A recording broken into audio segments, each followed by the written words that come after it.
All in the Family wasn't just a sitcom, it changed television forever. With Archie Bunker at its center, it dared to say what others wouldn't, tackling race politics and family tensions head-on. But behind the groundbreaking scripts were real people actors who made us laugh, made us think, and who faced their own struggles off-screen. Today we remember the beloved stars we've lost, and the legacy they left behind. Carroll O'Connor as Archie Bunker. Born on August 2, 1924 in New York City, Carroll was already a seasoned stage actor when he stepped into Archie's shoes in 1971 at the age of 46. His portrayal of the working-class bigot from Queens became one of the most iconic and controversial performances in TV history. But off-screen, O'Connor was the opposite of Archie, thoughtful, liberal, deeply educated, and a devoted family man. Carroll married Nancy Fields, a theater student, in 1951. Their bond lasted a lifetime, over 50 years of loyalty and quiet love. They never divorced, never made headlines, just steady, enduring partnership. But their greatest joy, and ultimately their greatest sorrow, came with the adoption of their only child, Hugh O'Connor, in 1962. Hugh was the center of their world. But by his 20s, he began struggling with drug addiction, a shadow that would haunt the family for years. Carroll and Nancy tried everything: rehab, therapy, love, ultimatums. Carroll even cast Hugh as an officer in his later series In the Heat of the Night, hoping purpose would help him heal. It didn't. On March 28, 1995, Carroll received the call no parent should ever hear. Hugh had died by suicide at age 32, just hours after calling his father to say goodbye. The pain was shattering. At Hugh's funeral, Carroll was not the actor or the activist. He was a broken father, weeping publicly and vowing through tears, "My son died of a terrible disease. I'm going to fight the people who let it happen." And he did. Carroll became a fierce advocate for anti-drug laws and prescription monitoring, pushing legislation in his son's name. He also publicly denounced the man who sold Hugh drugs, leading to years of bitter legal battles and tabloid scrutiny. Though he returned to work, friends said he was never the same. His smile grew quieter, his eyes more distant. His love for Nancy kept him anchored. She was his only true refuge after losing their son. Together they grieved in private while the world still saw Archie Bunker. Carroll O'Connor died on June 21, 2001 at age 76 from complications of diabetes. Nancy passed away in 2014, outliving both her husband and child. Jean Stapleton as Edith Bunker. Jean Stapleton was born on January 19, 1923, in Manhattan, New York. A theater-trained actress with a delicate voice and a towering emotional range. But to millions, she was simply Edith Bunker, the sweet, loyal, sometimes confused, but always loving wife of Archie on All in the Family. When the show began in 1971, Jean was 48 years old, and she knew from the start that Edith wasn't a joke. She wasn't there just to laugh at Archie's ignorance. She was there to soften it, to remind the audience that even the most hardened men needed love, and that quiet wisdom often came from unexpected places. Behind the camera, Jean Stapleton was nothing like Edith. She was sharp, politically engaged, and deeply private. She never let fame pull her into Hollywood's social whirl. Instead, she focused on craft, family, and a quiet marriage that in time would test the deepest parts of her heart. Jean married William H. Putch, a respected theater director, in 1957. Their love was built not on celebrity, but on shared passion. They spent summers touring together with their repertory company, performing in small towns and churches. It wasn't glamorous, but it was real. Then in 1983, just as Jean had stepped away from All in the Family and was preparing for a new chapter, tragedy struck.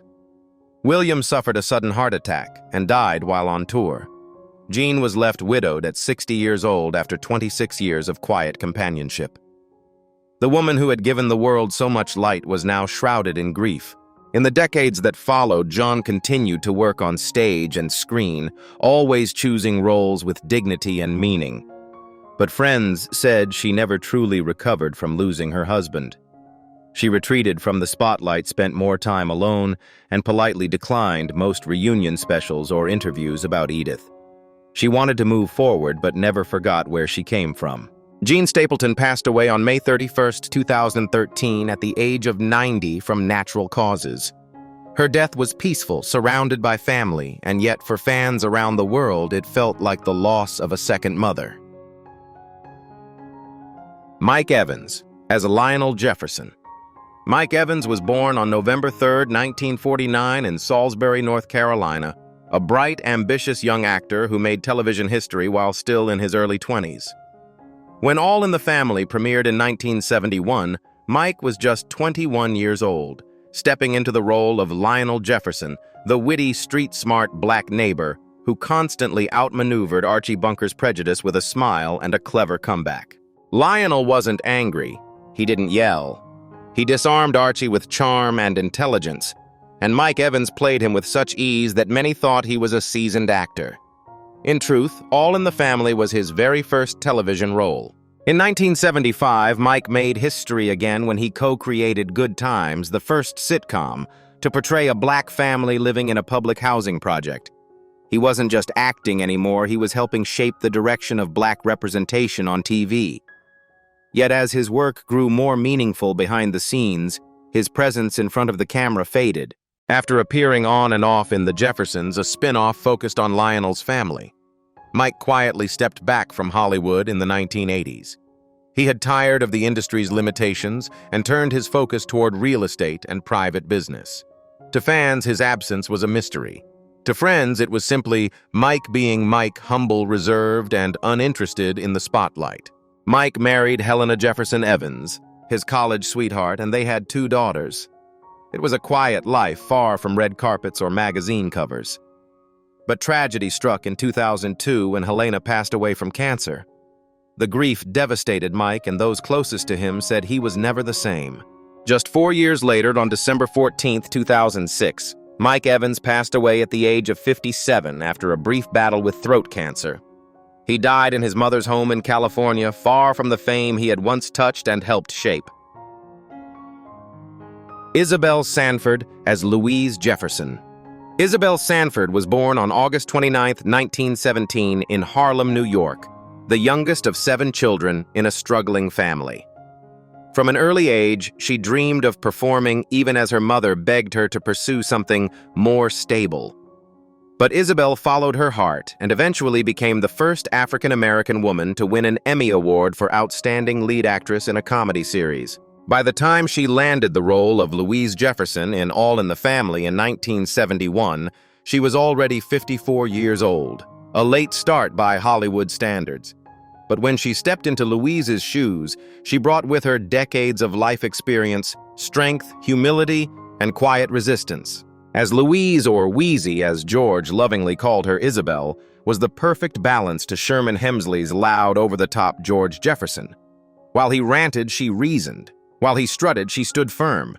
She was the emotional anchor of the show, the heart of the Jefferson family, and a symbol of black womanhood that broke the mold. But her personal life was marked by sacrifice and sorrow. Isabel married William Edward Richmond, but the marriage eventually collapsed, leaving her to raise their 3 children alone. For years, she worked multiple jobs while trying to break into acting, a single mother with nothing but faith and grit. Even after The Jeffersons became a hit, she lived modestly and often spoke about how fame never changed her values. Later in life, she appeared in commercials, guest spots, and The Fresh Prince of Bel-Air, often reprising Wheezy, the role fans refused to let go of. She loved the character, but longed to be seen as more than George's wife. Still, she accepted the affection with grace. Isabel Sanford passed away on July 9, 2004 at the age of 86 from natural causes following surgery.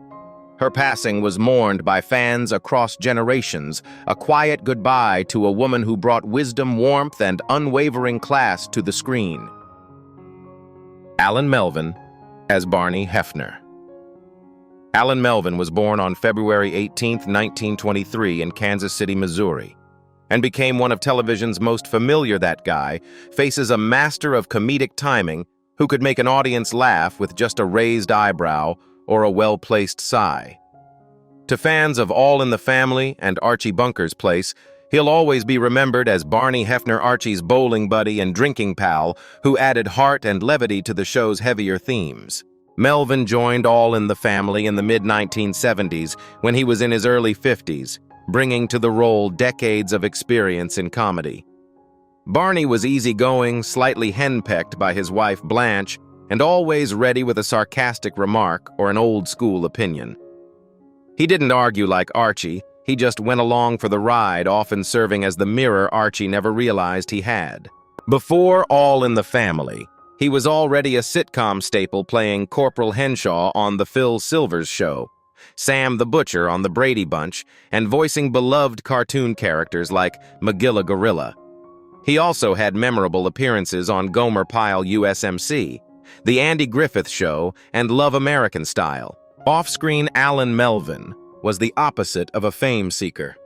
He married his wife Amalia Faustina Sestero in 1944 and remained with her for over 60 years until his death.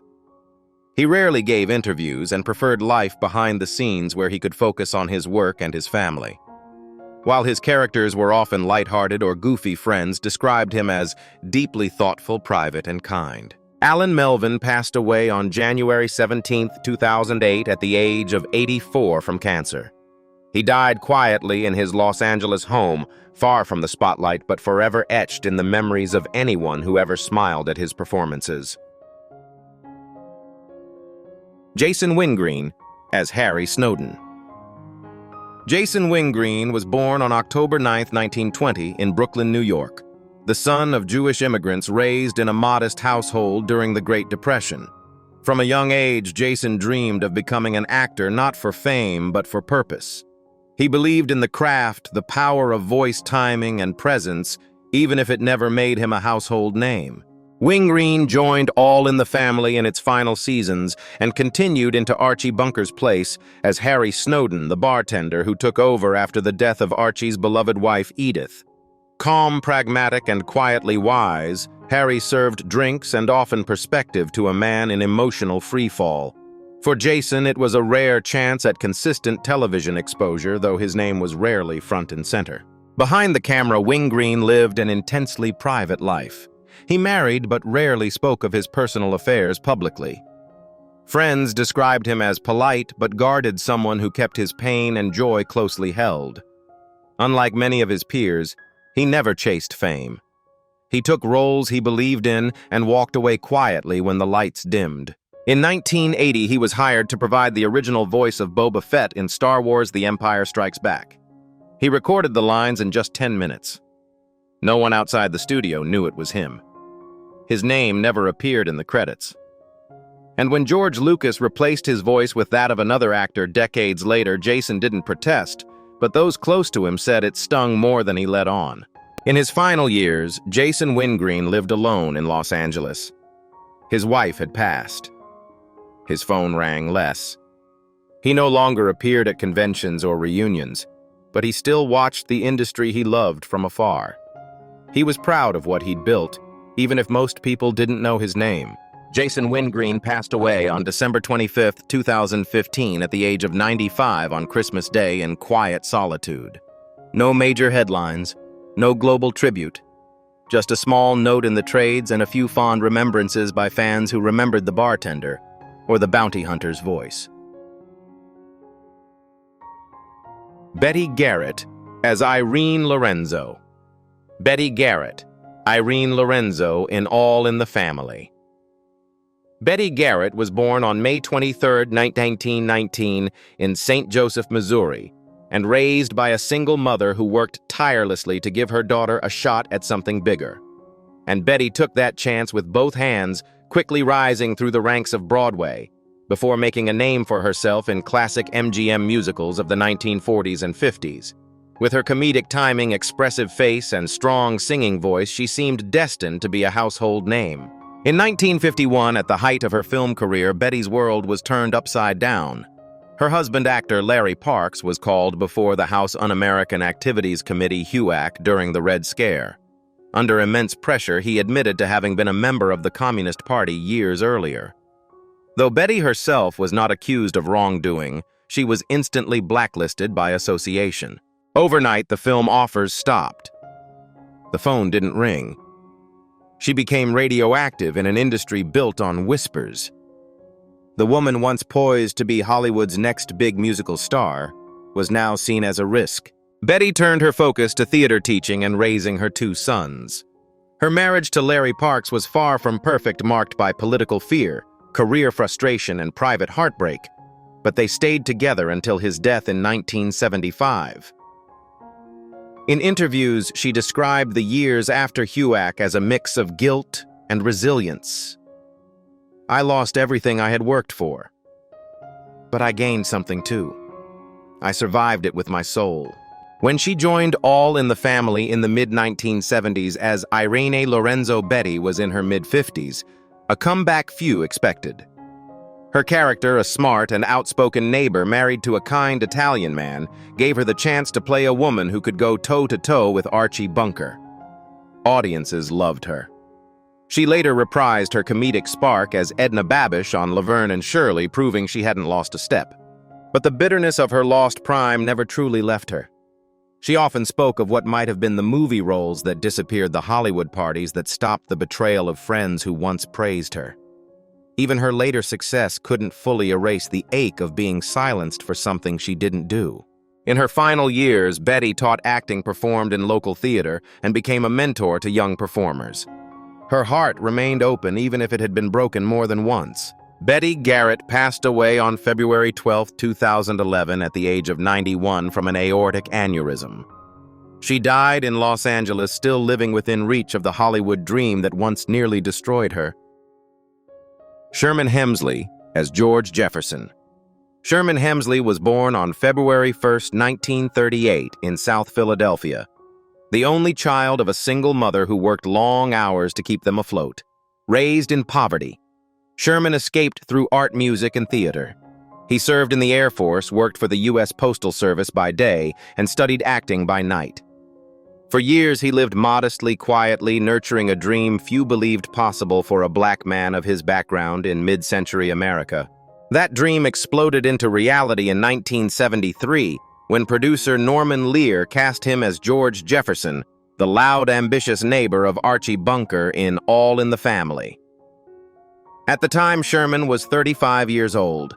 Just 2 years later, he took center stage in his own spin-off, The Jeffersons, which ran for an astounding 11 seasons.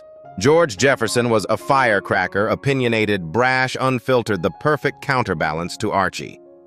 But unlike Archie, George was rich, successful, a self-made black businessman who moved on up to Manhattan's East Side. For millions of viewers, George Jefferson wasn't just a sitcom character. He was a symbol of black pride, upward mobility, and defiance against expectations. Off-screen, he was reclusive, intensely private, and never married. Despite his fame, he avoided interviews, rarely made public appearances, and kept his personal life almost entirely hidden.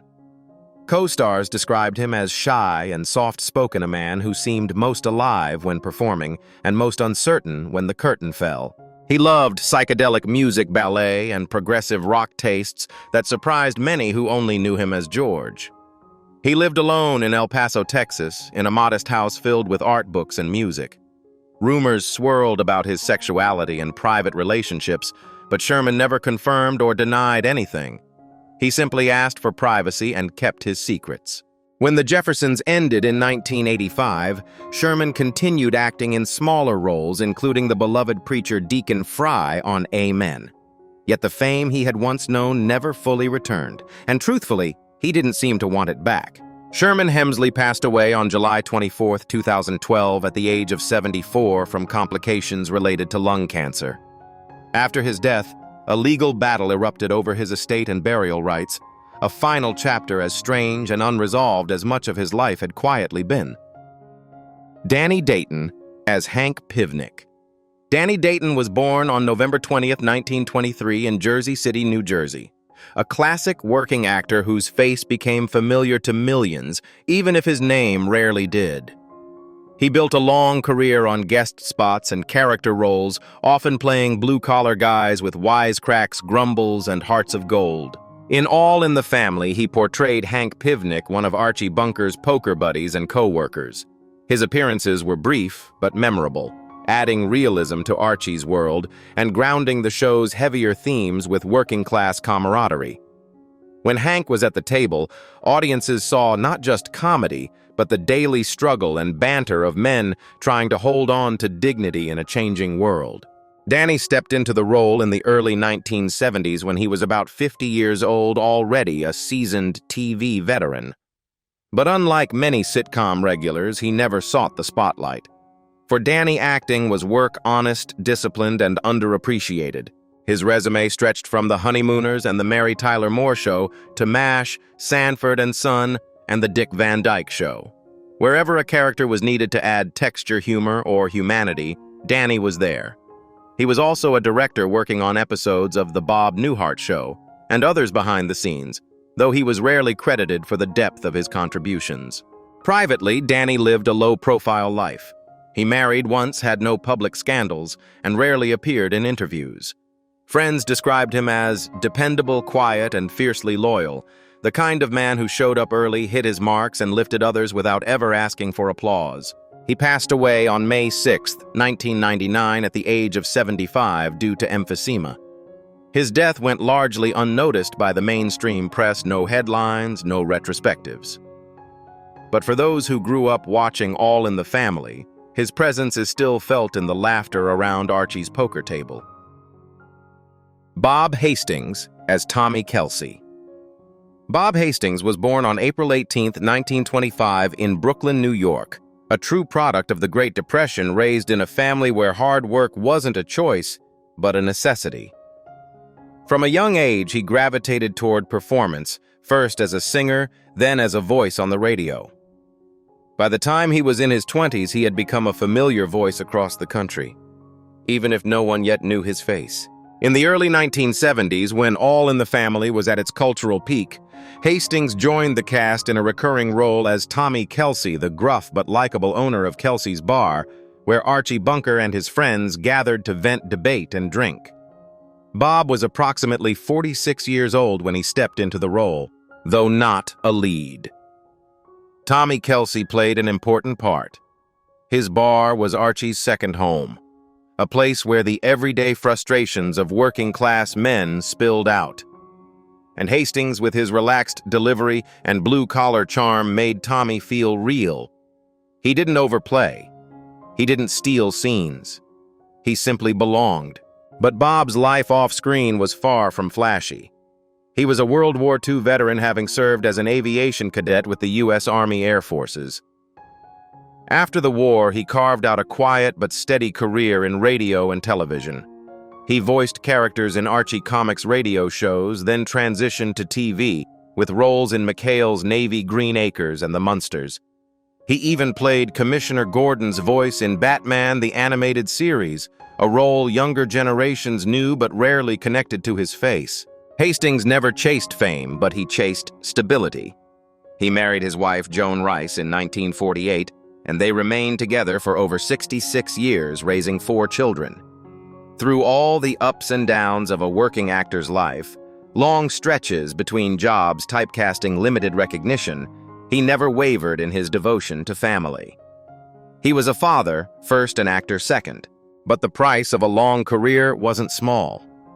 In later years, Bob battled prostate cancer and declining health. Though he continued to appear at fan conventions, his once strong voice began to fade. He passed away on June 30, 2014, at the age of 89 in Burbank, California, surrounded by family. Vincent Gardenia as Frank Lorenzo. Vincent Gardenia was born on January 7, 1920, in Ercolano, Italy, and immigrated to Brooklyn as a child with his family.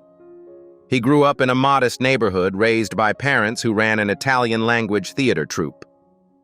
It was on that stage, long before Hollywood knew his name, that Vincent first learned how to make people laugh, cry, and feel something real. When he joined All in the Family in 1973, Vincent was 53 years old, a late addition to the series, but one that quickly became a fan favorite. As Frank Lorenzo, the cheerful, progressive, and proudly Italian-American neighbor married to Irene, played by Betty Garrett, Vincent brought a kind of calm balance to Archie Bunker's firebrand personality. Frank cooked, cleaned, supported women's rights, and wasn't afraid to challenge Archie's outdated views, all with a smile and a wink. He never married. He had no children. His closest relationships were often with the characters he portrayed. Friends described him as warm but deeply private, a man who gave his all on stage but struggled with connection off it. He lived alone in New York most of his life, often staying in character between performances, because as one friend put it, Vincent didn't always know who he was when the curtain fell. His career, however, was dazzling. He won a Tony Award in 1972 and earned 2 Oscar nominations for Bang the Drum Slowly, 1973, and Moonstruck, 1987, where he played Cher's sweet but philandering father. His face was unforgettable, his voice distinct. He could be funny, heartbreaking, or both, often in the same scene. But the success came at a cost. Gardenia poured everything into his roles. He had little time for himself, rarely traveled, and reportedly turned down companionship out of fear it might distract from his work. His loneliness was real, though rarely spoken aloud. Then in December 1992, while touring with the play Breaking Legs in Philadelphia, tragedy struck. Vincent missed a scheduled curtain call, something completely unlike him. He was found in his hotel room, already gone. A massive heart attack had taken his life in the middle of a run he was still performing flawlessly. He was 72 years old. Billy Halop as Bert Munson. Billy Halop was born on February 11, 1920 in Jamaica, Queens, New York. A child actor who skyrocketed to fame in the 1930s as the tough, fast-talking leader of the Dead End Kids. At just 17, he was starring in major motion pictures with actors like Humphrey Bogart and James Cagney.